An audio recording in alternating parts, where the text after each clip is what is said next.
Okay. I think the live stream has started now. Yeah.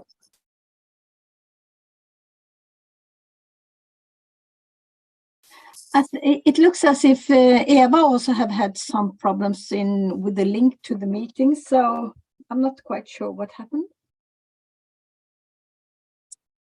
But for those who are here, I hope you can just choose a channel for the language, either Spanish or English.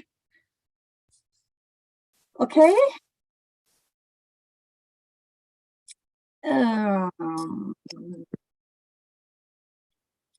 Ursula, what do you think? Shall we just start? It's 1 minute past. Yes. Wait a minute more. One more minute. Let's wait 1 or 2 minutes. Yeah. Before here's Clarissa, Anisha are joined. Hi, Clarissa. Welcome.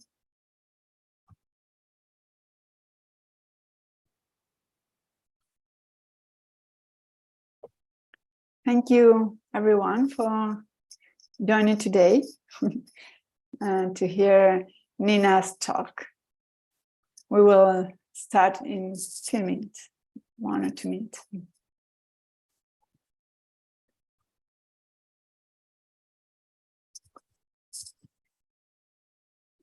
For those who wonder where Erik is, he is out traveling, so he will not be with us today. So Ursula and I will do. We will do our best today. We will do our best today. Ursula. We don't have the skills, speaking skills of Erik, but we can do the best of each other. But we have Nina. She's perfect in English. Yes. Francesco Galli is coming, and also who is here? And Fatma. Hi, Fatma. Welcome. Hello.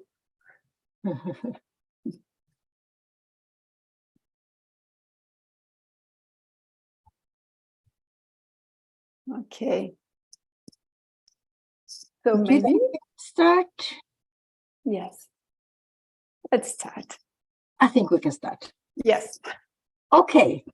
Welcome to this event, Engage with Ideas, arranged by the Design Literacy International Network.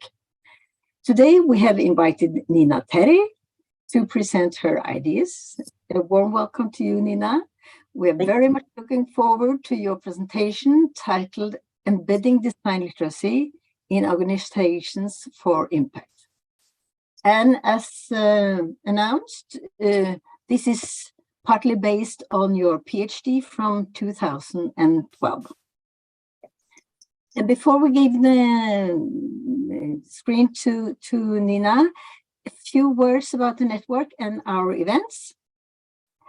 This network, we open up for engaged researchers from all over the world to present their ideas, and we do it once a month.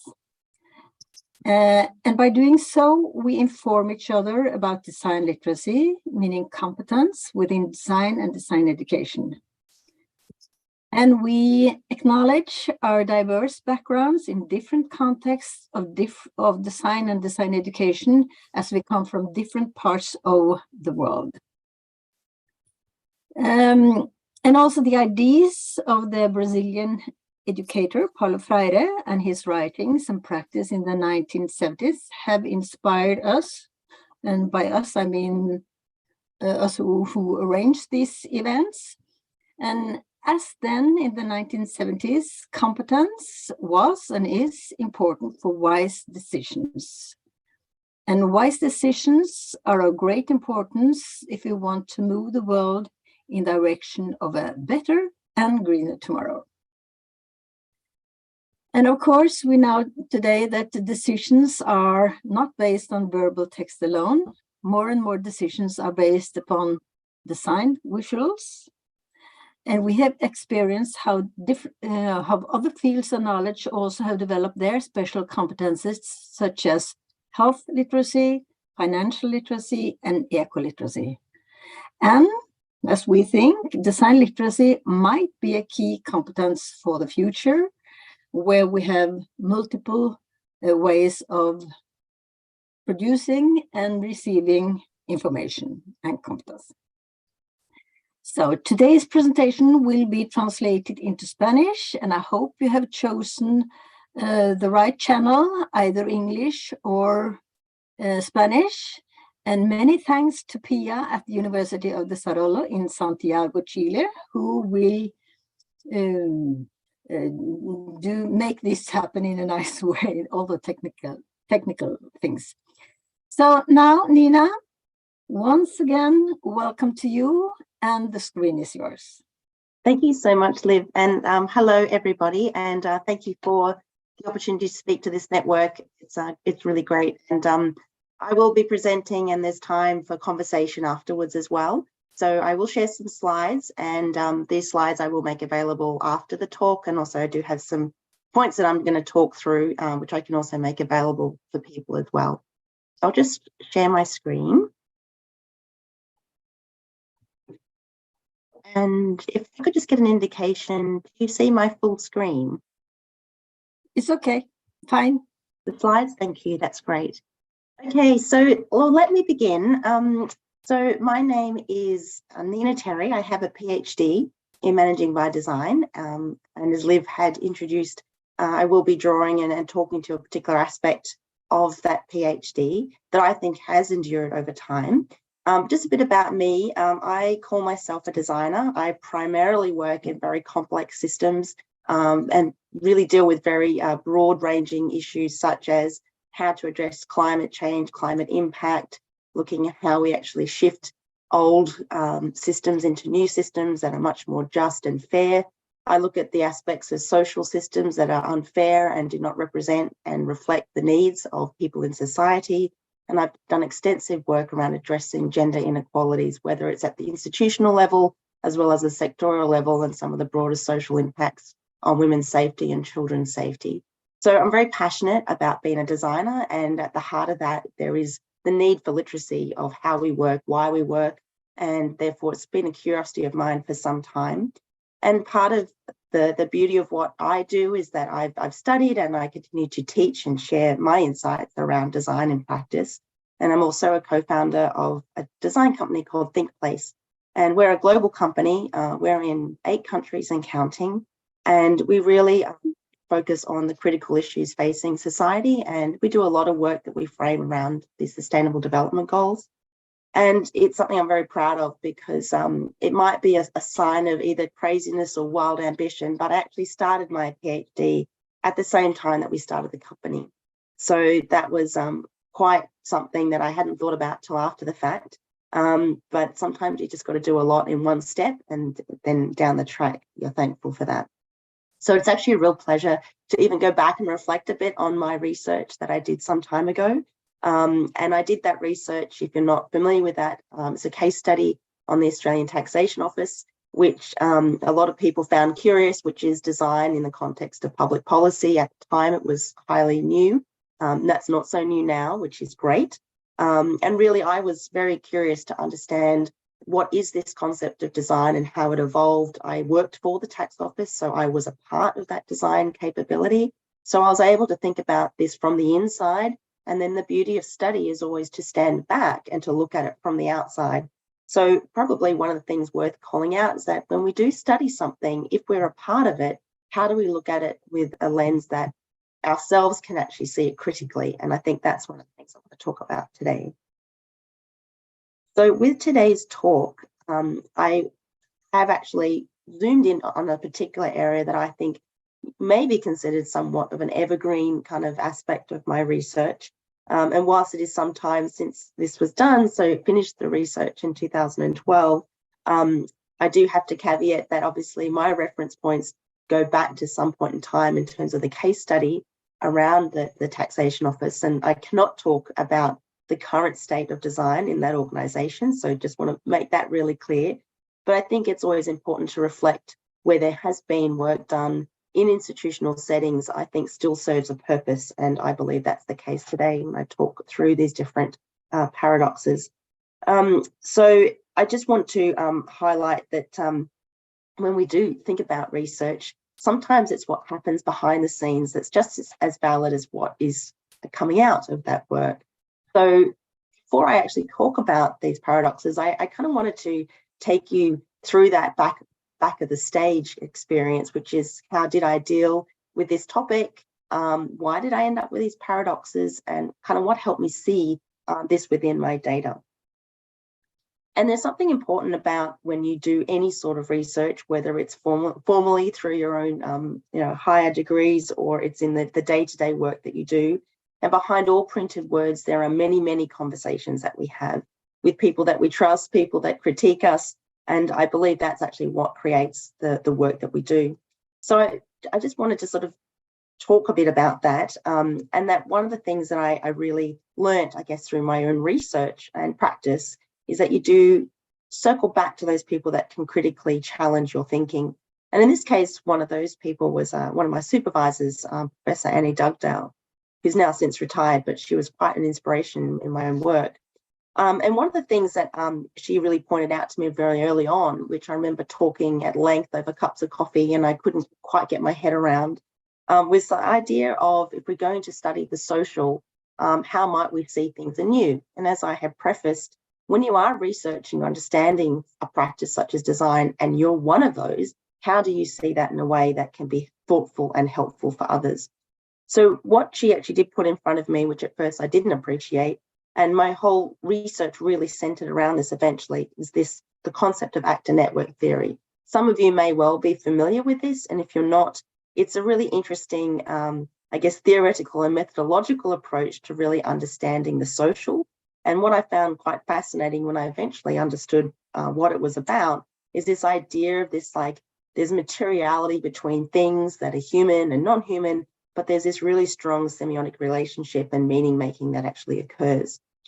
I remember getting this book given to me and I flicked through it, and at first it made no sense to me. And I think that's the other part, which even at a meta reflection, all the things that require some degree of literacy should at first confront us in a way that we do not understand. And I think if we have that realization and a level of curiosity, it opens up our ability to then extend into a learning mode. But what I did actually discover, and I think this is another insight around, I guess, our ability as designers to move through stages of knowledge, is that we do have to immerse ourselves in others who are much more literate in the space that we actually want to understand. So even in my own learning of applying actor network theory, I remember one summer, I think I got as many YouTube clips and articles and papers from people such as Michelle Calon, John Law, Bruno Latour, Anne-Marie Moll, and so forth. And then what was really interesting is by taking this particular lens, I was able to see through the data to really better understand what it is I was trying to represent. And I think I was able to actually critically look at what I was looking at, despite being an actor in my own research as well. Another aspect I wanted to touch on again, just to illuminate how I went about thinking about and discovering and presenting what will be the 5 paradoxes, is I also spent a bit of time and actually ended up having a masterclass with this wonderful professor, Adele Clark.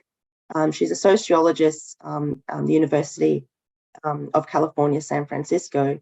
And I really found her methodology around situational analysis really quite powerful. And in particular, it was actually the approach around creating cartographic maps. And if you're not, again, familiar with that, I do give one example here, but that was a really interesting complement to actor network theory, where you're really actually asking yourself to think about what are the different worlds, the arenas, and the discourses that exist within your area of study. And I found this really quite illuminating for me to really pay attention to who and what and how was going on. So, for example, creating situational maps that really laid out some of the major human and non-human and discursive elements that were occurring in my situation of study. Looking at these ideas of social worlds and arena maps, which again was really interesting because if you think about the territory of design literacy, we are constantly traversing these different social worlds in which we are tending to act. And I think that actually presented some really interesting areas of analysis. And then also positional maps. So even in any one situation, what major positions are taken or not taken in the data, and how might they actually raise areas of concerns or interest and then create some point of inquiry. So I give you this backdrop because it is quite important, I think, to understand how we, even as designers, make sense of who and what we do. So again, with these two kind of points of reference, there are many more. I just wanted to kind of give you that as a little bit of a run into this paper today, this presentation. But you may want to understand what is a paradox, because for me, I always love the idea of something that almost doesn't make sense at first. And a paradox, according to Oxford Languages, is defined as a seemingly absurd or self-contradictory statement or proposition that, when investigated or explained, may prove to be well-founded or true. And that, for me, I find quite a provocative concept. So using these different approaches of really looking at what is going on around in one institutional setting, this concept of design, I really thought through and called out, in this case, 5 particular paradoxes that were quite strong for me through my analysis. So I'm going to go through today 5 paradoxes, and I'm going to talk through each one. And I really wanted to highlight that whilst this is still, I believe, true today, it does go back to the data which I collected in my research. But the first paradox, which I found quite interesting, which is this idea of creating this ability to do design, to practice different methodologies and approaches. You need to design within and you need to design without. And that is something quite important to observe. So the idea was, and here's one of many cartographic maps that I developed, where I was looking for the locations of design activity. And as I was mapping the different worlds and arenas, it was very interesting to see that actually there was a lot of work being done across many different worlds, and that the participation of different people in a design process was very evident.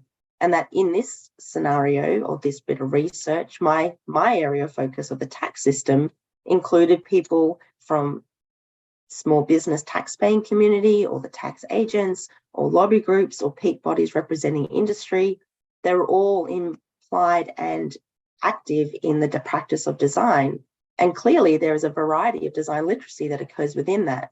And so I was curious as to why and how design was able to work across these many different contexts.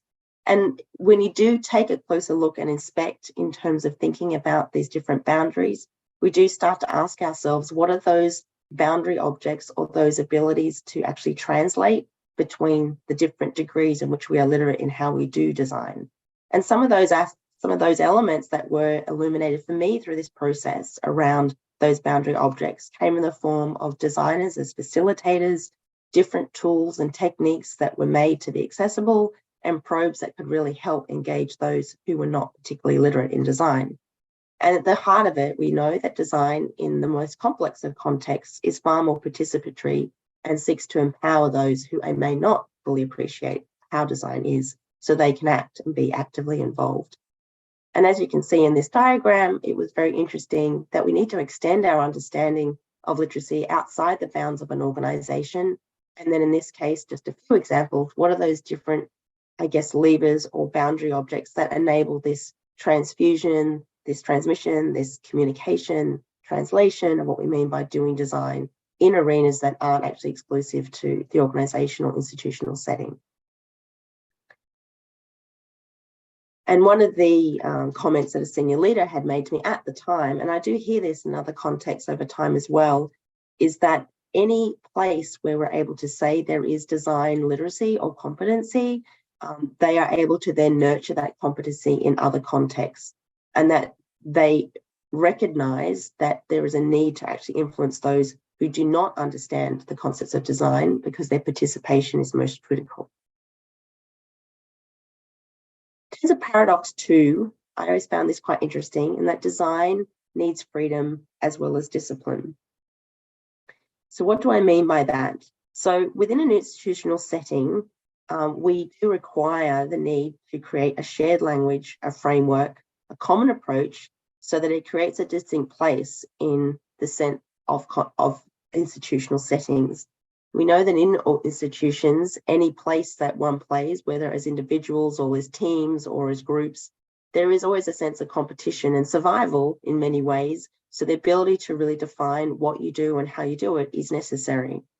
What I found interesting in not just finding the artifacts that defined those specific disciplines of design is that on practice, it was very flexible and fluid, and it took many forms. And some of the images you see on the screen here actually reflect some different design artifacts that at the time were created to communicate different types of design, whether it's the implementation of new public policy or organizational design. What is very interesting is that I think design as a literacy doesn't always prescribe itself like a standard management literacy. And what I mean by that is in organizational settings, management tends to default to templates and very structured and repeatable means of working, where what I observed and continue to observe is that design practices need to be nuanced and specific and tailored to the very specific challenge in which you are working. This ability for design to actually express itself very uniquely, I think, is something of huge value in institutional and broader settings. And that the flexibility actually means that in many ways, design can continue to evolve and play a relevant role in different settings. And therefore, perhaps this actually creates somewhat of a unique position that design plays insofar as that it's difficult to unpick it because it isn't just one thing you can identify and take away. So I really find this idea that the discipline of design is critical, but its ability to be executed and delivered in very unique ways makes it actually a plausible concept in many different contexts. And another quote at the time of this research from a senior designer is that they actually found great confidence in having structure and form in terms of how they would work, but the freedom they had in terms of delivering design, depending on the context and the challenge and the types of people they were working with, allowed them to actually evolve their own practice, but also to create the impact that they were looking for. Paradox 3 is a build on this, and it is this idea that in this particular institutional setting, I found it curious that whilst design was mandated as a practice, it was also still a choice. And what does that mean? So effectively, this idea of design methods as a way of working inside the organization was actually curated and formalized into what they call business practice statements, or those internal policies that guide how management needs to do its work. And so again, this is actually important because it starts to actually bring the formality to design literacy and also prescribes what and how we should do something. What is very interesting, however, is that in this particular study, there wasn't a requirement that people needed to always have someone with those design literate skills in their teams. So in effect, the organization left it on the table for managers to decide if they would invest or build people with those explicit design skills. What is very interesting is that this strategy opened up this idea that if you choose to use design practice within your business unit, you can decide whether you would like to build a bespoke team or not. What is very interesting is that the model actually stimulated more interest in actually building design competency rather than not. So in many ways, what actually happened as a way of architecting design literacy in the formality of business standard practice, the business decided on many fronts to actually create teams, which in effect created this distributed knowledge of design literacy across the organization. I think to this day, I still consider this idea that design literacy distributed is far more effective and actually enduring than design literacy that is centered or highly concentrated in an institutional setting. And so in many ways, at the time of this research, some of the leaders who were really promoting how design would work and practice in that institutional setting, they were very conscious that they didn't actually want to create so much of a distinct difference between those who were design literate and those who were not, that this idea of distributed design really worked to more of a theory of chaos and really work with those attractors in the organization so that they could then render design literacy to work best for their particular part of the business. Paradox 4, design collaborates to compete for space, was probably one of my favorite paradoxes. And the reason why is that it has this notion that we can actually create something from actually bringing everyone together. The image you have on the screen there is actually one of the earlier renderings of one aspect of the methodology that was defined. And it's very powerful because I think the idea of actually embracing others in a system, in an organization, actually starts to legitimize your own place. So in this particular setting, it may not be familiar to you if you haven't worked in a tax institution, but predominantly is highly technocratic, which makes sense. It's legal and accounting based. And so that's its dominant logic and mindset. And therefore, the practice of design, what it cleverly did in its standardized package of its methodology, was actually to include the creation of a multidisciplinary team at the core in which the way it needs to work. And therefore, it actually talked about how might the expertise of design only work if it comprised with the expertise of others from across the organization. So these teams required membership from different social worlds within the organization, as well as external. The idea was to create a wide perspective on the problem at hand and engage these diverse skills and experience early in any new tax design or service delivery process. In effect, what this meant is that this standardized package of work, which is the methodology and the techniques of doing design, or how we consider the design literacy in that particular institutional setting, actually engaged and enrolled all these other social worlds. But it didn't do it at the cost of dismissing their own expertise and literacy. So this particular paradox I find most stimulating intellectually, because we're actually saying design literacy actually engages other forms of literacy, which is a really powerful proposition. And therefore, I think this actually goes a long way for how design actually does become a necessary and valued competency and skill within different settings, particularly organizational settings. And I think the thing that design literacy does is actually give new tools to actually other literate areas within an organization, and in particular, tools that enable that cross-disciplinary behavior and engagement that also leads to the critical decisions that we need to make, particularly in the challenges that we face today. And I did actually observe, and I think we all see this, is that highly expert areas outside of design don't necessarily come together to work. And I think what design, and particularly in this organizational setting, and we see it increasingly more so over time, is that design literacy is about bringing many together to actually come across the best way to understand and solve any particular challenge that we're facing. So in many ways, the literacy of design actually breaks down the siloed nature of how a lot of work does get done in organizations, and that design, in this case, particularly in the tax design process, really brought together an integrated view of how we could best bring expertise together. So I think this particular paradox around it enabled collaboration, created the space for design. And I do recall, in my mind, a very famous interview I felt I gave in my research, and I say famous only to myself, which is in talking to a very senior tax technical professional who I had a lot of respect for. He was very almost stern in his interview manner. And the minute I asked him, well, why does design even have a role here? He just looked at me, threw his hands in the air, and he said, these people are just so different from me, but somehow they make it all work, and it's very, very necessary.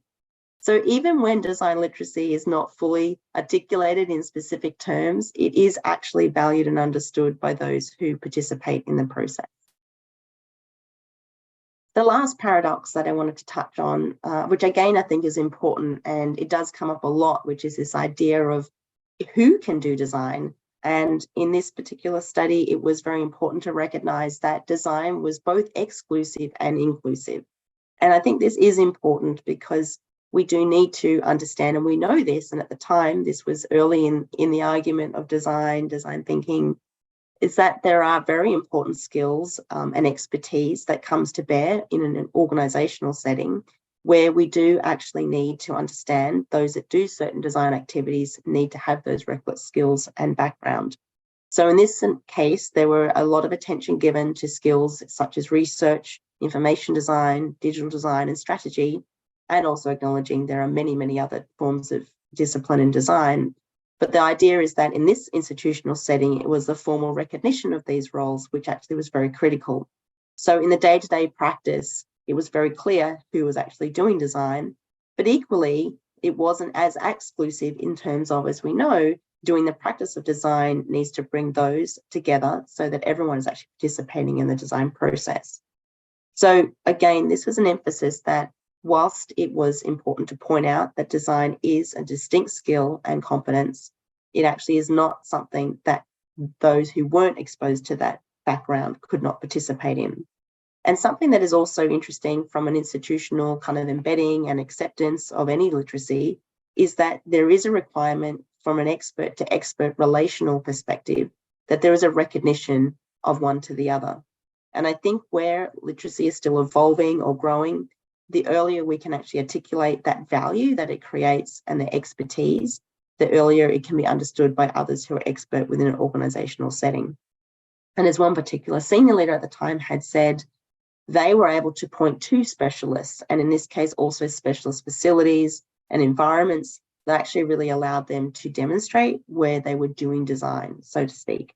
And so I think some of these dimensions we're actually able to point and call out to understand who and what is the literacy in action starts to actually build quite a strong argument and place for where design exists. So just to recap, the 5 paradoxes that I've talked through with you today is the first, to embed managing by design. You must do that within and also without the organization. Paradox 2, design needs freedom and discipline, so that ability to hold the idea of structure as well as freedom to express and to do design as required. Design is mandatory and is a choice. Again, this idea of to what extent we must versus we may. And paradox 4, design collaborates to compete for space, so seeking to bring together, to invite others in to the design process. And paradox 5, who can design is both exclusive and inclusive. So just in terms of some closing comments, I just really wanted to highlight that this idea that paradoxes are a useful way, if we can see them, to actually show how things can become embedded or part of any institutional setting. And that it's actually, I think, very wise to see things as points of almost conflict or tension or contradiction, because that helps us understand the sophistication of what we're dealing with here, but also the nuances of making the sorts of changes so that we create the literacy that we need for different needs. Using actor network as well as situational analysis was a really powerful way for me from a research perspective to really illuminate those paradoxes and to see them. And also this idea that we should preserve these contradictions is actually helpful, because I think when things are counterintuitive, they can actually lend themselves to a much richer conversation with others, and it doesn't leave us in a binary situation of whether something will or won't particularly work. And I think, if anything, the bit that I think is enduring through this research, and I see it in practice today, is that by withholding these different contradictions, I think it continually creates space for design and the need for the literacy in which the world needs to address the current challenges that it faces. So at that point, I'm going to wrap up my talk, and I welcome any questions or comments at this point.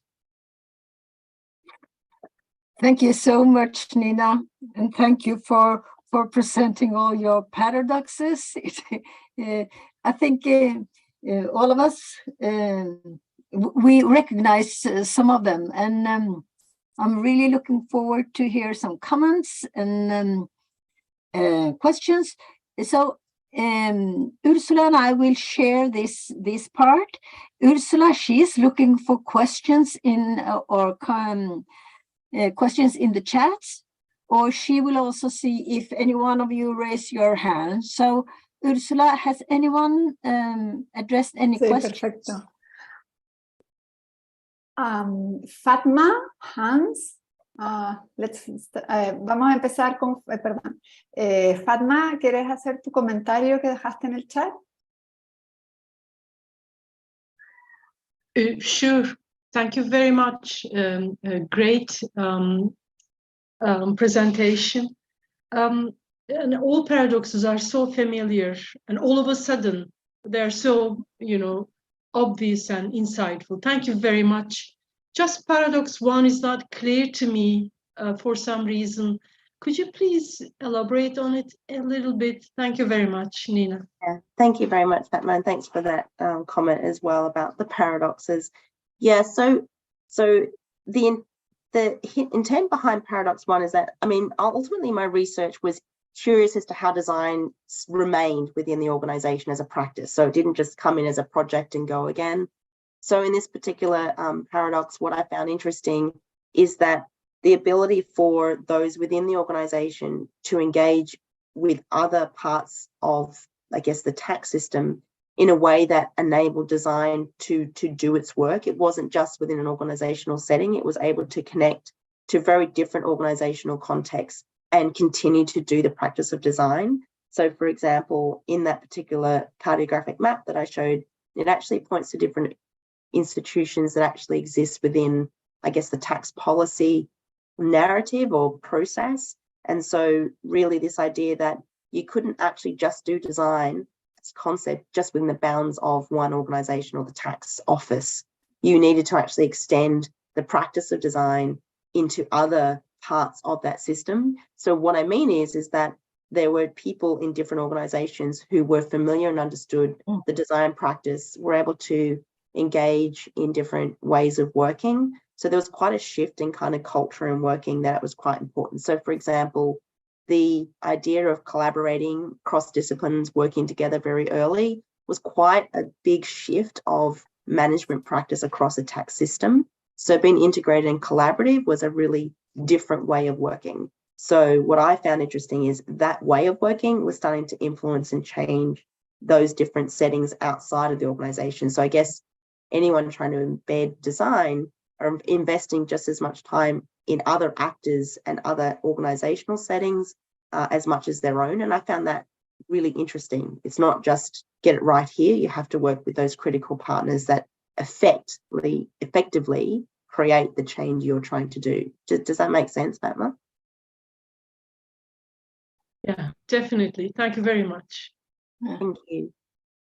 And I think you have another Ursula who has Sí, in the chat. Hans Casper. Yeah. ¿Quisieras hacer tu pregunta? Bienvenido, estás muteado. ¿O no? Ah, no. Mute. Hans, right? Yes. Okay, now it works. Now. Sorry for that. Hello, everyone. I'm here Hi. with my class, and we are discussing Angela Meyer's paper on embeddedness, embedding design into organizations. So the talk really fits to our topic of today. Thank you for doing that. I have a question to Nina specifically about the one I shared in the chat. Well, what do you think from your experience is crucial to keep kind of the embeddedness of design in organization, to maintain it over time? What are the enablers, or maybe more specifically the enabling conditions? Because as far as I've learned, you know, that idea dissolved over time. So I don't know what the situation is now, but maybe you can say something to that. Yeah, sure. And look, I think we know that organizations start with a complex adaptive systems, right? Leadership changes, things move and they evolve. So I'm the first one to say that, you know, things don't remain the same, right? So they do move in different forms. To be fair, though, I think that my understanding, I did continue to keep in touch with the tax office, and we've done work with them subsequently over the years, but I think things have evolved into different, I guess, structures and ways of working. But again, I'm not in a position to comment on that at this current point. But I think some of the conditions that are important, some other parts of my research, and we've seen this in other practices of embedding design practices, it does need to actually be, I guess, located and argued within the kind of the core purpose of an organization. So the ability to understand what is the raison d'etre of the organization, and therefore what is the function, it's like the form and the function of design within that. I think what happens is people focus on the form. So they think, well, where are we structured, where the team should sit, how we should, you know, locate ourselves. Absolutely, that's important. But I think we forget kind of like what's the function of design within this organizational setting. And now that will evolve over time. And I think that argument needs to constantly be revisited. Now, without doubt, anything that exists in an organization needs to have clear leadership and clear vision. So the constant need for strategy and I guess the value of any, I guess, capability in organization is also very critical.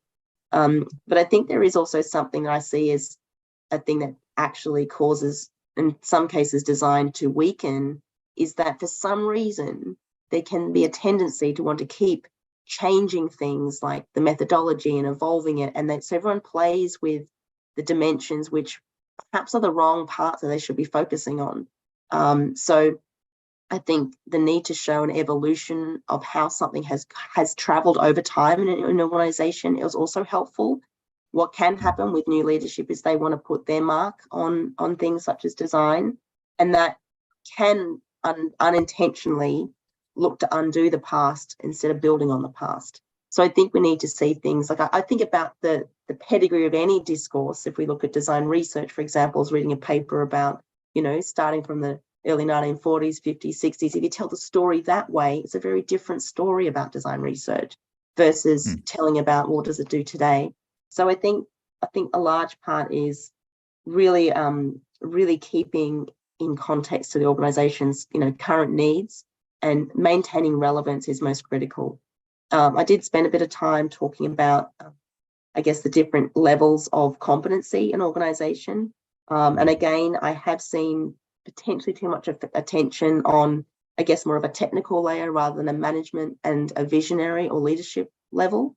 So I think in terms of some of those conditions, there needs to always be someone or collective playing a role of what's the vision for design in this particular setting. And I think more so now, the vision for design is, always has been, particularly because of the public sector's context, which is a system level, but agnostic to the organization now, they're referring to design needs to really architect its place in terms of the complex system transformations that we're undertaking.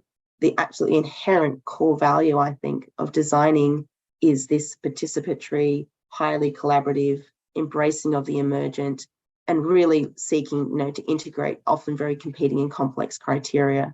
So, I could talk at length, Hans, about that, but they're just some of my immediate responses to your question. Is that helpful from your point of view? Yeah, that is helpful. I think you probably already answered with your last statement, the follow-up question I would have had, which is, but tell me if you have another answer to that.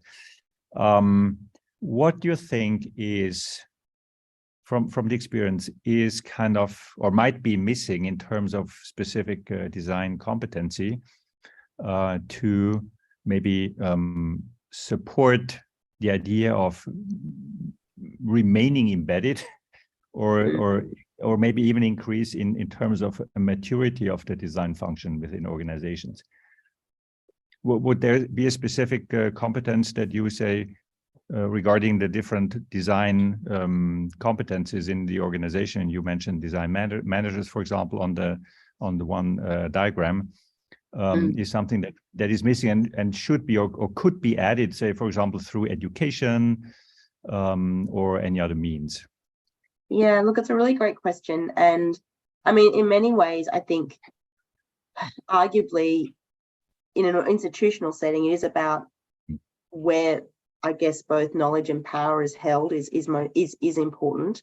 And so I think it's the leveling of where we decide to play and our literacy as designers. So, for example, needing to be operating at that very high level within an organization and be able to situate design, within the argument of, business strategy, business objectives, and then also, in a public policy setting, I think be able to really understand and translate how design actually works within the formulation, design, and delivery of public policy itself. So I think it's an intersection of both governance, so design and governance. I think it's an intersection of design, and management and leadership. And I think it's the nature of the conversations that are very different. They're far removed from very procedural or methodological considerations, but they are, I think, more at the ethical level, more at the kind of like the integrated impact that we're trying to achieve.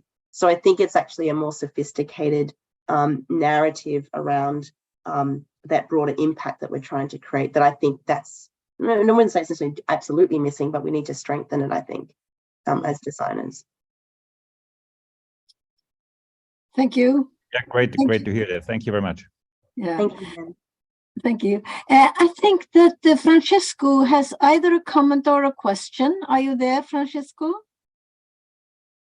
Yes, I'm here, but the connection is not so good because I'm in Belgium. I don't know if you can hear me. Yes. We can hear you. We can hear you. Okay.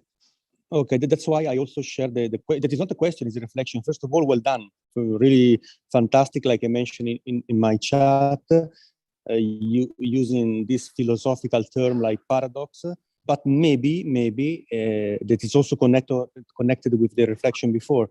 When we try to use this paradox or methodology or reflection in resolving problem for organization, that is the core business of design, probably at the end we have a contradiction. That's why maybe it's better to, and that is also why I'm following design literacy, that in an educational point of view, we don't need to resolve the problem for students. We don't need to give them one only solution. And also this maybe is the idea of paradox. And it's also nice to see that I close my chapter, my last book, with design as paradox. And Nina, you follow this idea of paradox. Congratulations, well done. I have nothing to say. Hope that my speak was stable and the connection is good. Okay. Thank you so much, Francesco. I'll have to read your book now. Can you put your book title in the chat? Okay, okay. I think that Ursula, you had a question yourself, or do you have any other on the list? Bueno, yo puedo hacer mi pregunta mientras otros se animan a hacer las suyas. Bueno, muchas gracias, Nina. Me parece muy interesante tu charla, sobre todo que amplía la visión de la alfabetización en diseño hacia otros contextos y, bueno, y especialmente un contexto muy complejo como es el de la oficina de impuestos. Y yo quería entender un poco mejor un poco mejor el contexto en que se daba tu estudio, entender un poco mejor en esta oficina o en esta organización, quiénes son las personas que son alfabetizadas en diseño, con qué propósito y de qué manera. Y lo otro, para entender mejor este contexto del estudio, y lo otro que quisiera, si es posible, que ampliaras este concepto de alfabetización en diseño distribuida, que me pareció bastante interesante.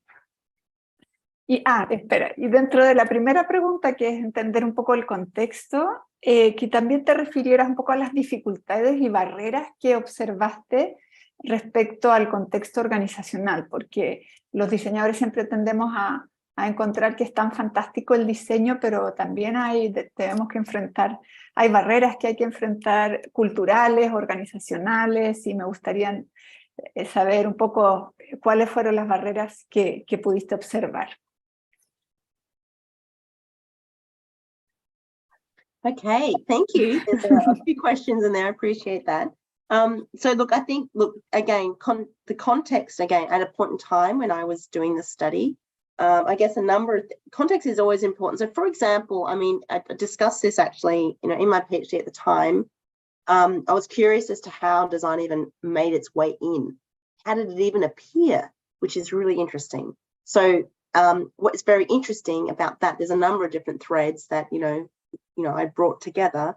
But there were kind of two main things I think that were interesting precursors. So it's worth kind of putting that together because I think that does help in a context of how things remain as well, but also provide scaffolding, I think, for designers to use to kind of, maintain their relevancy. But just 2 points. So, for example, there was a significant amount of change happening in the tax system itself. So some significant change. So, for example, introduction of a goods and service tax, plus there is a number of other factors where that system that I had mapped was getting really, really heated. There was a lot of tension between the boundary of the institution and its function, which is, to manage and administrate tax law and service, with the key actors in that system, for example, tax agents. And there was a lot of public outcry that there was those key audiences were extremely unhappy with the organisation. So there was all this tension happening, which started to lend itself to, well, we better start to work better with some of those key stakeholders. So you had that, which, the heart of design is engaging end users and the system, in the participation of problem finding and solution, finding and so forth. The other side, which was interesting, is that precursor design, the organization was getting much more literate in systems thinking and complex adaptive systems and understanding, the idea of their role, in terms of cause and effect, but also that, it's very complex. That grounding, I think, is a really important framework that most organizations don't actually have. So design comes in thinking, much more about a system in action, seeing how things relate, looking for different impacts, and levers. And that is not literacy that a lot of organizations have. So you can talk to a strategist who gets it, then you speak to a CFO or someone who's in an operational area and they're like, I don't know what you're talking about. Where I think in the landscape and the context of that study, that was a lot of solid literacy that design could start to easily narrate within, which is, well, if you're going to adapt and respond to these changing, dimensions within your system, because you see yourself as part of a complex system, well, design can help in that process. Oh, great, tell me how. So you sort of have this problem space. So in some ways, design aligning with or helping alleviate some sort of pressure was also, it started to be very early on a very powerful narrative that allowed for that to sort of stick. I think over time, design and designers need to kind of continue to build that relevance, as I said earlier to Hans' question. In terms of who the people are, I effectively was a guinea pig. So I was almost this, early on in the process, there was no such thing as just put a job ad out there and hire people. Sure, for some things in terms of digital design, those, the more user experience stuff, that's been around for some time, but public policy, service design, none of that did not exist. So this particular study really does point to a point in time when that was very new. So as a result, I think it sort of drew on people had some different types, I guess, potential for designing. And there was a lot of mentoring and coaching that actually occurred. But I think there was an investment of looking at both the different leadership levels, so technical design skills as well as project or team management skills, but also starting to work very solidly at the executive level. So there's other dimensions of stickiness as well, which is they, institutionalize strategic conversations such as design forums, which only the top tier participated in, and it was not a decision-making forum. So they introduced new patterns of working that actually helped infuse different mental models, different approaches to, just framing how to think about some of the challenges. So there was a huge appetite, I think, that design actually enabled. So designers would participate in those sorts of, I guess, activities. And just hopefully your comment there about just being distributed and the interest there. I think being distributed actually addressed some of the barriers, which is if it comes to annual budget times and if things had to be reduced, it wasn't easy just to cut a whole function out because a lot of the times the teams were embedded within inside of business teams. So therefore you actually had designers. I was one of them working very closely with business teams. So it was more of a role within a business group rather than here are 10 designers. Do we really need 10 designers anymore? Let's get rid of those 10 designers. A good friend of mine, that's actually happened to her, doing brilliant innovation work in the aged care system in Australia. And it was just budget time, the pandemic. It's like we need to save money. Despite the great work that will really bring fruition in the next 5 to 10 years, it's gone just overnight. So that's to me, it depends on the organizational setting. It does make it difficult despite good work. I don't know if I've answered your questions, but I'm conscious of time as well, but yeah. Thank you. And I think that Hans has a follow-up question. Are you there, Hans? Hello. Yeah, I had another question. I think it has to do with the tension between or the transitioning space between diversity and unity. So in collaboration, if you start with a diverse team, that is pretty much cross-functional, cross-disciplinary here. How can one foster that the transition between playing with diverse views and competencies actually transitions into unity, so into something that then can be the basis for action? Probably has a time dimension, but is there specific human dimensions or management or maybe leadership dimensions in these teams as they transition through time? Yes, it's a good point. I think one of the things that that I've seen, and certainly in the practice of designing, and we certainly do this as well, the diversity that you start with, and moving it towards unity. I think there are a number of ways in which that is achieved. I think one of them is, and we call it about really clarifying what is the intent, like what is the intent of why we are convening, and it's for what purpose, and what is the value of the diverse points of view we actually have in starting this particular endeavor. I think the necessity of actually architecting that this is almost like a relationship that you're building over time is really important to establish at that beginning point. So I think the idea of unity is not necessarily about ironing out the differences, but it's actually about being able to understand what is the value of the different points of view towards what is the goal or the outcome that we're trying to achieve. So one of the things that, I think design does well is actually to embrace the opposition to something, but then to lift above that to say that might be at a different point in time now, but where is the place in which we actually completely agree? And I've seen this done in practice. I worked extensively in the transition of our energy system in Australia to more of a green energy system. So working with a government group that predominantly was funding new projects to increase the rate of renewable energy into our energy system. Very complex, not just, more solar panels and, wind turbines. It's not just that the technology, and it was across the system, like policies, rules, market regulation, those sorts of things. And at the beginning, there was a lot of diverse views and a lot of kind of heat to saying we can't do many things because. So one of the ways that unity actually was created is that we leapfrogged away from today and said, well, what is the future we actually need to create? And so we architected a future that had a lot of variables that did not exist today. And then we asked the question, for the future to be true, what ought to be there? And then we said, well, how can we actually test and actually create some conditions for the future to be true? And it actually created a very rapid sense of unity, not that it didn't reconcile with current state challenges, but it actually shifted everyone's point of focus and energy to actually architecting projects and experiments to actually, for example, the energy system is centralized. It's going to be highly decentralized. And, we have one market operator because it can control something. Well, in the future, it's not in control. How do we have a distributed market operator? And everyone's like, what's one of those? And it's like, don't know. Maybe we should have a conversation. So we had unity over the things that we needed to have, not the, split between what we don't have. So I found that a very interesting process. That happened over time. It was over years. It wasn't ever one workshop. It was over time. Does that help, Hans? Understand. Yeah, that's a great shift of perspective. Thank you. Thank you. Nina, before we wrap up, I also have a question for you. Because in the beginning, you said something about theory. You introduced Bruno Latour and Adele Clark. And the book of Adele Clark was on grounded theory.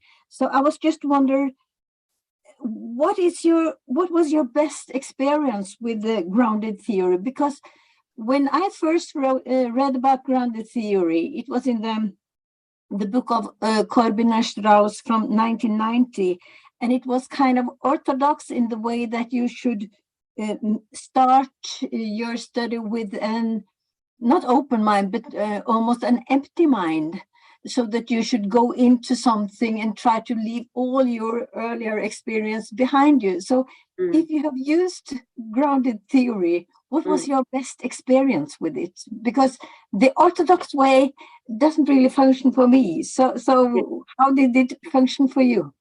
Yeah, it's a great question, Liv. Thank you. And I think in many ways, the sort of taking grounded theory into where Adele Clark takes it. So in terms of really thinking about this kind of mapping and representation and really interrogating, again, thinking about what, not trying to, or trying to let go of what you think you know about something. Because for me, I was in it. So initially when we're doing these sorts of, investigations, we can bring obviously a whole lot of bias, and we can't see through that bias because we're sort of standing behind a wall. And so I actually found her work and her way of working really fascinating. And it really kind of enabled me to sort of break away from my own, I guess, worldview or perspective, and to be able to really look harder at actually what is going on, you know, in action. And so I think for me, that's where I kind of like really took the grounded theory kind of methodology and really sort of worked through, you know, the way in which you're sort of just trying to illuminate and pull out. And I thought it was great synergy to add to network theory in terms of the way that, you know, Adele really sort of talked about this representation. I mean, I had literally 50 different maps that I created. Like I used to carry around this big A3 folder. I was told by my supervisor, I always try to bamboozle or impress people. So I had these like maps and everyone's like, whoa, you are so smart.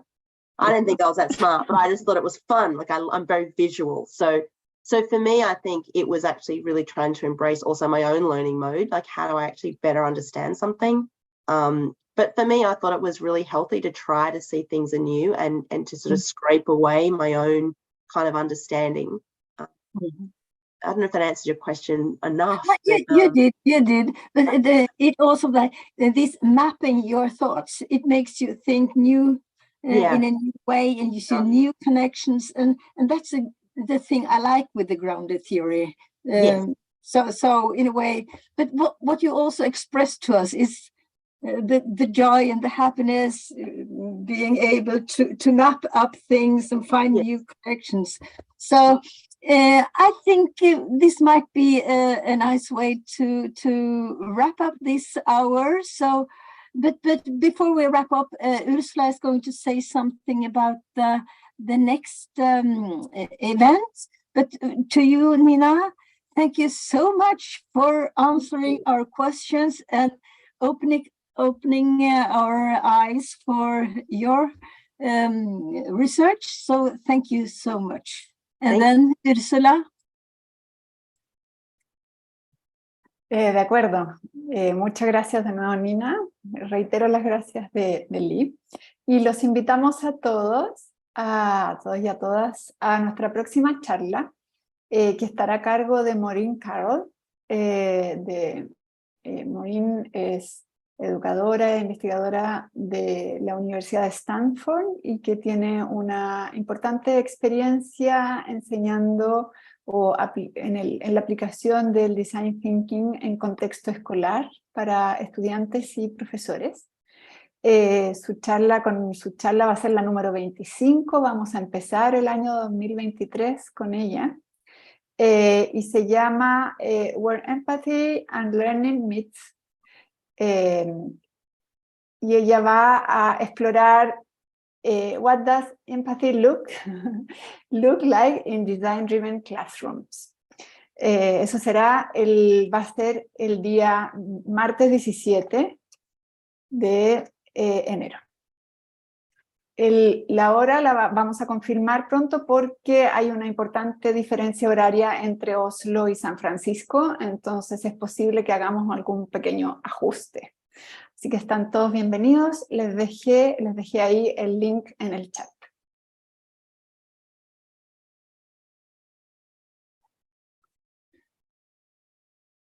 Bien. Then, thank you to everyone. Thank you, Ursula. Thank you, Nina. Thank you, all participants. Have a nice evening, day, morning, or whatever. Bye. Bye.